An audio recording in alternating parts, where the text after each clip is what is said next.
Hello everyone, my name is Xingfen Shao from University of Southern California. Today I will present our work about high-resolution blood-brain barrier water exchange rate mapping. And I have nothing to disclose.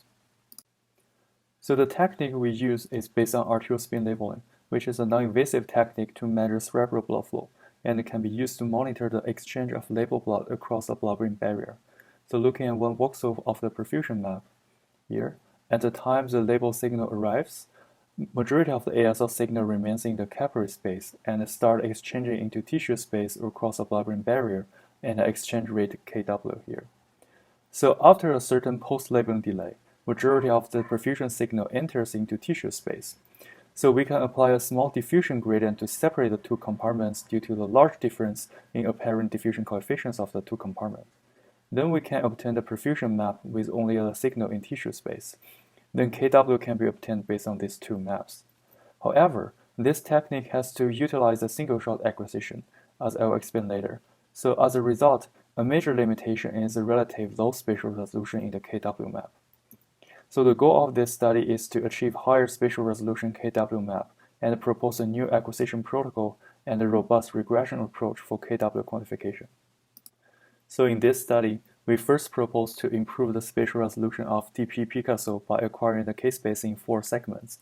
So here's a diagram of the sequence. When diffusion gradient is off, the 4 segments can be combined to form a 4 K-space and generate perfusion images without any artifacts. However, when diffusion gradient turned on, additional phase, delta phi, induced by random motion during the period of diffusion encoding, will vary between segments, and direct combination of the 4 segments will result in severe artifacts in the perfusion maps, as you can see here.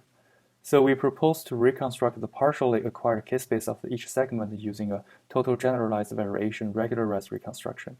So reconstructed K-space of 4 segments were insensitive to delta phi incoherence and can be averaged to generate perfusion images, again without any artifacts. Secondly, we propose a robust regression approach for Kw quantification. According to this single-pass approximation model, perfusion signal can be expressed as a function of Kw and several other physiological parameters including CBF. And Kw can be solved as a function of A1 or capillary ratio. However, solving Kw requires additional spatial regularization to improve SNR. This will cause additional computation time and potential blurring in Kw map. So in this study, we propose a new solution to calculate Kw with pCASL signal acquired at multiple time points. Looking again at this equation, if we apply log to both sides, log of delta MC can be expressed as a linear function of time, or PLD. So if we look at here, only the S, the slope, contains the Kw values. So this means Kw can be calculated by a simple linear regression of delta MC signal and multiple PLDs. So here, the left plot shows an example of capillary signal and different PLDs with 3 different Kw values, and the middle plot is a log of delta MC as a function of PLD. As you can see, each line has a different slope corresponding to a different Kw value. So this means Kw can be easily solved from the slope of the curve, as shown in the right plot. And this is our protocol with higher spatial resolution. And here shows 5 slices of perfusion maps acquired and 4 post-labeling delays from first row to fourth row, with and without diffusion weighting.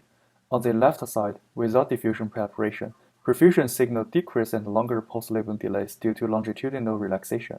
And on the right side, with diffusion preparation, perfusion signal in tissue space decays slower due to a result of more labeled spins exchanging into tissue space. And the difference between these two maps are the delta MC signal, which decrease and longer PLDs as well, indicating the label spins left capillary space and exchange into the tissue space.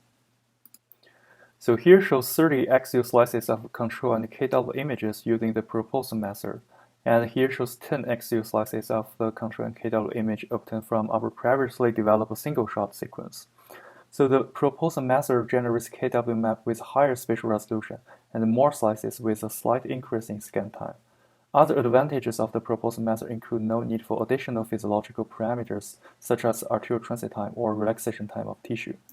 In conclusion, high-resolution whole-brain Kw map can be acquired with a segmented 3D pCASL sequence and TGV reconstruction for each segment data, and Kw was quantified from capillary compartment signal and multiple PLDs using a simple linear regression.